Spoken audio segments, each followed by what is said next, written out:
Hi there, ladies and gentlemen, and thank you for joining us tonight. This Ain't Footy is a show that's got 4/8 of fuck all to do with football. I'm Dino the Big Man Taylor, and this here is Brian Twinkle Toes Shelford, no relation to Buck. Bonza Pearl Beauty, folks, it's good to have you watching. And have we got a show for you? First up, we're going live via satellite to the Netherlands. We're going to be interviewing Ronald van Leeuwenpetel. He's the coach of PVC Felteraround Town, winners of the Federated European Cup '98. Can you hear me? Oh yes, we've done research into player performance, and all our studies indicate that players have to be satisfied with their contracts and their coaching, and also sexually.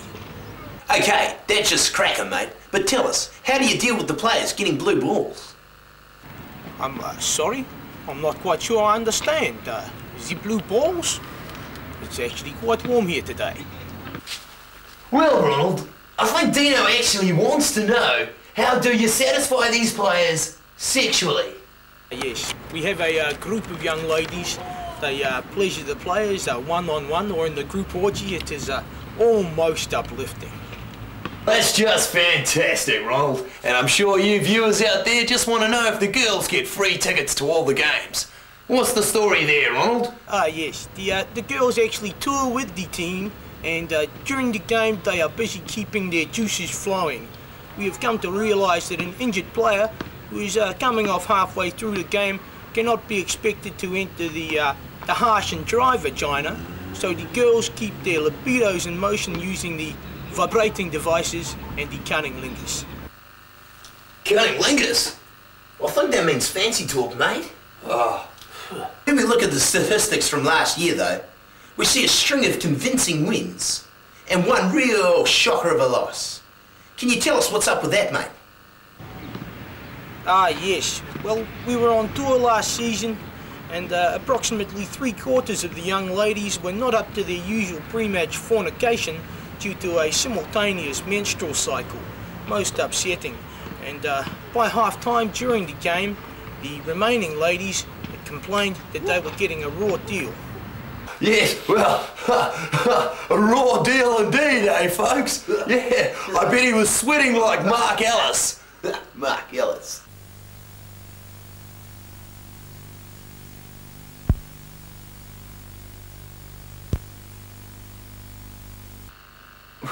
Sorry about that, ladies and gentlemen. Back to the interview.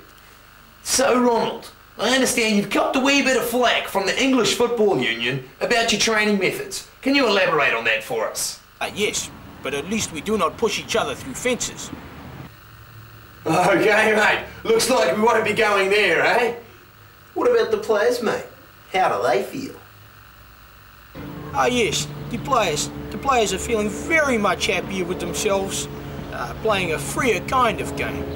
In fact, here comes Thomas Haggedas now, a Swedish import player who is our man of the match last week, scoring 4 goals over Scrotum Wrinkle. Yeah, that's great.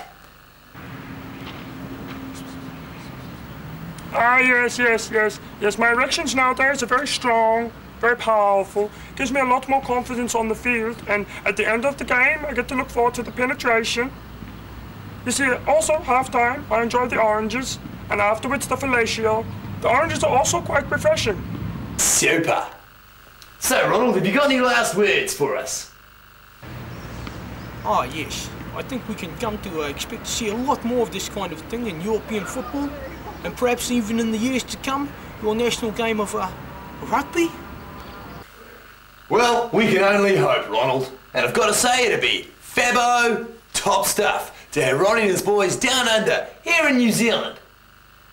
Yes, I've always wanted to hitchhike around your beautiful rolling green countrysides. Yes, maybe get kidnapped, tied to a tree, sodomized, and have my luggage stolen. Well, you never know your luck, Thomas, and thank you both for the interview. We'll just let you get back to your training. Ladies and gentlemen, that was Ronald van Leeuwenpetel, coach of the football team PVC Felteraround Town, and recent import Thomas Haggedas, detailing new techniques which have helped them piss all over the opposition this year. Well, actually, Dino, I think the golden shower's been quite popular in that part of the globe long before we saw the emergence of this sort of player management. Anyway, though, We've got an ad break coming up, but stick with us, folks, because after the ads, we're blowing the top of New Zealand rugby's first sexual harassment scandal. Scandal? Yeah. Tired of looking for love? Do you sit at home alone? Do you want to find someone special? Come down to the Loaded Goblin, where it all happens. Great times, good people. The Loaded Goblin, where you can get laid in the shade, drinking alcoholic lemonade. Soon to a Mothra Awards near you. Iron Man. He's 60 feet of bone-crushing, army-ass-kicking steel. You better watch out.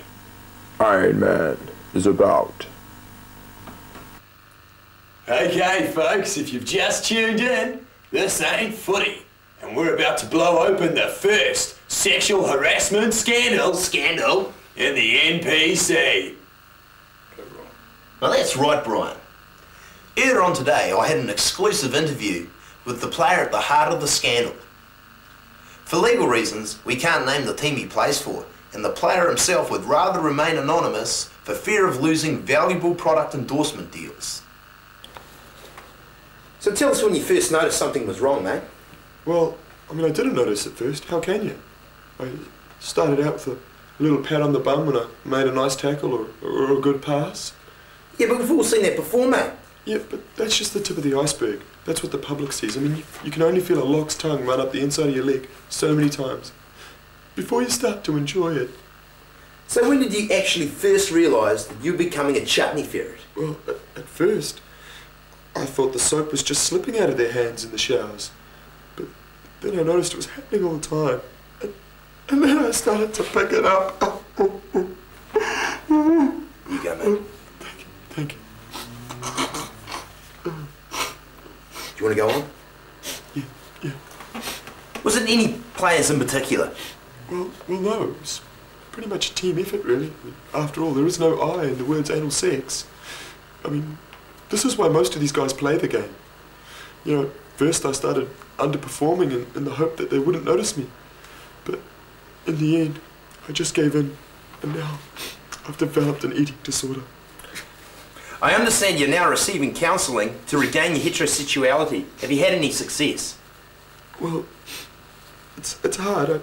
I take it one day at a time. And, sometimes I wake up and I wonder if I'll ever have the drive to score pussy again. Yeah, mate. It just makes me so mad. I just want to scratch their eyes out. We then went and questioned the coach about these shocking allegations. Come on, Wilson, get to that loose ball! Excuse me, sir. Is there any truth to this player's allegations? Look, I'm sick and tired of this. He's cooked up some sort of story to cover his back because he's not cutting it in training. So he's not covering his back for any other reason then? No, he's bloody not. It's just total fantasy. Sexual fantasy? Look, he wants to get out of his contract with this bloody fairy tale. So admit fairies are involved then? No, they're not. And if you don't mind, I'm going to go team to coach in a big game on Saturday. This interview's over. Well, you've heard the player's allegations and the coach's defence. Now it's only up to you, the viewer, to decide. Well, fancy that, eh, Brian? Yeah, mate. Looks like we'll have to change NBC to Nancy Poofters Club.